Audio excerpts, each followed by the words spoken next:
Cijeli život se bavim fotografijom. Ja sam svirao sol gitaru i onda sam uzeo fotoaparat. I onda sam počeo otkrivati sve moguće ljepote.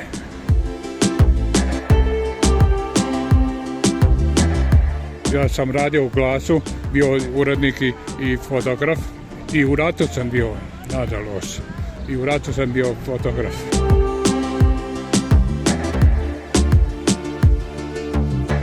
Sve me inspiriše, sve me inspiriše.